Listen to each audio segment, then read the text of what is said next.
Maybe it's a classic or maybe a flop. Has Katie seen it? She probably has not. She'll sit down and watch it if it's good or it's bad. Hey, have you seen this? No, Katie hasn't seen that. Hi, I'm Katie, and if I had a nickel for every time someone said to me, wait, you haven't seen this movie? Oh my God, you need to see this movie, I'd be very rich. So this is my podcast where I finally watch those movies you all have told me I need to see, and I tell you what I think. So you know when you watch a movie and then you start talking about a movie, there's something called spoilers that happen. And today there will be spoilers about this movie that I'm watching. And this time it's truly a unique experience because I actually have zero knowledge of the movie I'm watching today. Like, it's a movie that was recommended to me that I didn't know existed. This is the second movie out of 3 that I will be doing. We just did one for Gravity. And this movie, I Origin, is number 2 of movies that wonderful folks unlocked for raising money for St. Jude in May of 2020. I am a Twitch streamer and we raise money all month long for St. Jude Children's Research Hospital. And I had 3 spots open where people could donate and then recommend a movie for me to watch. So this one's for you, Jiv the Second. This movie is called I Origins. Let me just double check. Is it plural? It is plural. I Origins. It is a 2014 movie that is a sci-fi drama. Jiv recommended this to me because I am on a tabletop RPG show on a channel called Table Story. And Jiv said that this movie has a little bit of similarities to the show and said that it might be worth a watch for me to check out. One of the few things I know about this movie is that the poster has a beautiful multicolored eye on it. But truly, this is one of those movies that I didn't actually know existed until now. And now I'm going to be watching this. Thank you, Jiv, for your generous donation to St. Jude Children's Research Hospital. I'm very excited to watch this movie. There's people in this movie that I know, actors that I know. That is one thing. I sneaked a little peek at the actors, okay? Steven Yeun is in this. He played my boy Glenn on The Walking Dead.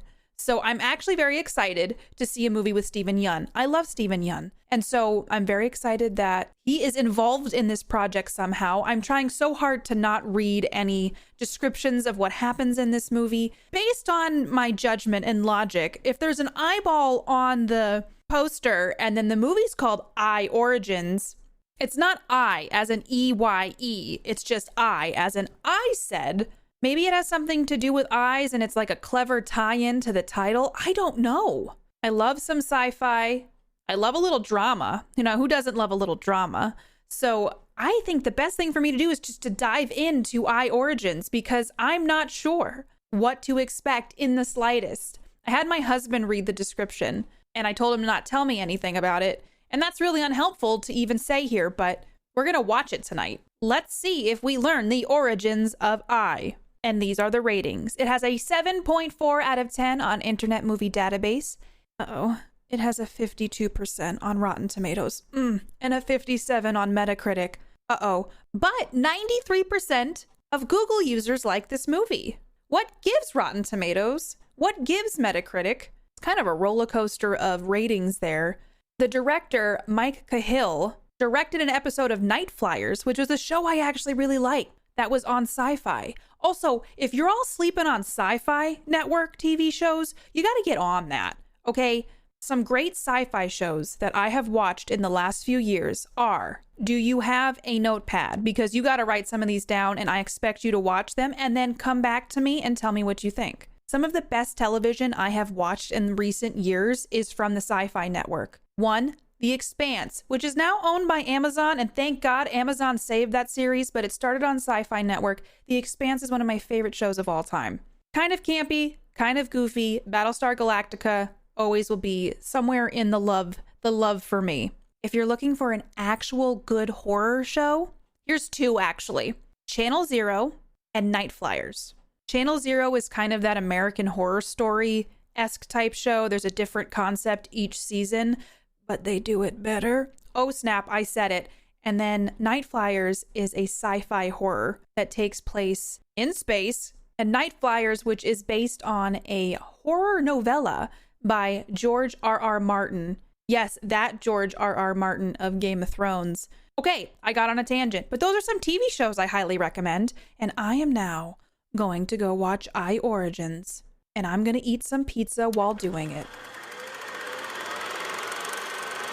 I have returned with my thoughts on I Origins. So I watched I Origins, I ate some pizza, and I feel like this is a movie I would have been like all over in college.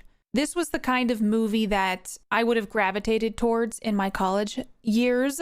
And then as I've gotten older, I feel like I've lost a little bit of touch with those indie, thought-provoking kind of movies. And I'm like, give me a good horror movie. And so this was definitely a change of pace from what I normally watch. It's hard to explain this movie. It's kind of like a romantic adventure, but it was listed as a sci-fi thriller. Wait, was it sci-fi thriller?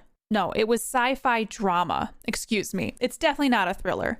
I would say it's more drama than anything, and the sci-fi elements are very light. And when you really break down this movie as a whole, it's more of a romantic journey of this man who is a molecular biologist. He studies the human eye, and he has a research assistant who comes in to help.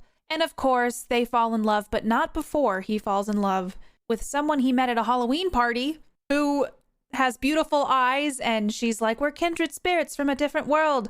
And then her legs get chopped off. You heard right. Her legs get chopped off when they get stuck in an elevator, and he pulls her out of the elevator. This character's name is Sophie.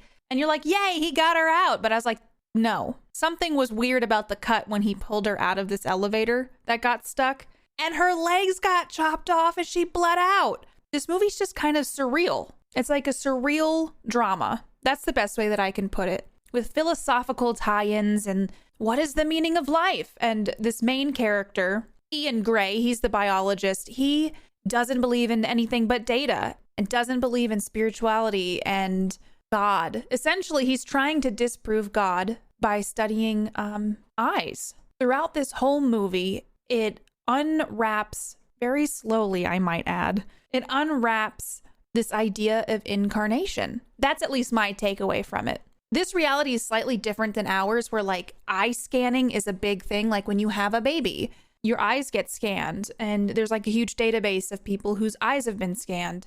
And then all of a sudden, when this main character, Ian Gray, and his research assistant, who they fall in love after the tragic loss of Sophie's legs and her life, they have a baby, and this all kind of kicks off when the baby's eyes get scanned. He's registered as a black man from Idaho. Of all places, Idaho too. We'll talk about that later. If you don't know much about me, I'm originally from New York and I live in Idaho now. So I have some thoughts on the whole Idaho thing from this movie. So it was weird. The baby got a weird eye scan. They scanned it again. The baby has his own little, I think they named him Tobias. Tobias has his own eye scan now. But then the doctor calls and was like, can you bring Tobias in? We think he might have autism, but it's this weird white room, and the baby's supposed to pay attention to imagery and how he reacts to imagery. And then all of a sudden they're on this quest to unravel my interpretation that reincarnation exists in some way, and it's tied to people's irises. So Sophie dies, right? Legs chopped off, bleeding out in the hallway. He goes to a grave. She's fully dead. All of a sudden, after these scientists go, bam, there's something here. Dr. Ian Gray had taken close-up pictures of other people's eyes, so they start throwing those into the database and get a match for Sophie's eyes. And Sophie's dead, and they get a match for Sophie's eyes in India. And so then Ian goes all the way to India to find a little girl who has Sophie's eyes, and then he does some tests to see if she is like a reincarnation. And then the test ended up with her getting a 44%, which is slightly higher than random, but Ian and his wife kind of go, yeah, it's not enough proof to show that the eyes have some sort of correlation to someone who's passed away. But then as they're leaving the building and they're going to get on the elevator, the little girl has like a full-on breakdown to kind of reinforce like, oh, damn. Is this Sophie somehow in this little girl's body and she's afraid of elevators? Like, how else would this be a thing? My takeaway from this whole movie is Ian Gray, the main character, finding faith in the unknown and starting to believe that there might be mystical and spiritual things that surround us that cannot be explained by data. So in some ways, it's kind of a journey about this character finding meaning in life more than just stats and figures and, oh, this is how you explain it. This is logic, and showing that maybe there is a touch of the unknown out there. It was interesting because the movie starts off with Ian getting it on with Sophie, but it's a Halloween party. Sophie's in a costume. Her face is covered, but he takes a picture of her eyes right away because this is what he studies. But it is kind of creepy that he's like at a Halloween party, sees her and goes, I want to take a close-up of your eyes. But then they're having sex in the bathroom. So, things just moved a little quickly. And then he went out of his way to find Sophie because he felt like she was some sort of missing piece in his life. And then there's this whole string of events that happen where the number 11 keeps coming up. And as these coincidences keep happening, it leads to a billboard of Sophie's eyes, and that is how he finds her. And then they, by happenstance, meet on a subway, even though he kind of looked her up and tried to go to her local haunts to find her. And then they move very fast. They move in together. They're going to get married, but there's definitely some issues here. Like, it's supposed to be this whole big, oh, they love each other, it's meant to be, but they're so fundamentally different because Sophie believed in the mystical and Ian definitely did not. And they were arguing on their wedding day. They went to the town hall to get married and they have to wait 24 hours. And I'm like, you guys are fighting. And then they allude to that Karen is his true soulmate. It's literally, this is not really a sci-fi movie. This is a drama with some weird mystical elements that kind of go, There was a lot of candy eating in this in the beginning with Sophie. And I was like, why is there so much candy? Specifically the candy Mentos, which I really like, not the peppermint or the mint ones, the fruit ones. Those are good. And then at the end, when they're running a stimulus test on this little girl who has the same eyes as Sophie, she points to the Mentos out of a lineup of 3 different candies. And I'm like, oh, they brought the candy back. And that was something I appreciated because I was sitting there like, why is there so much damn candy in this movie? There was also a really uncomfortable scene in this. This is years later. I think it was like 8 years later. Ian has married Karen, the research assistant.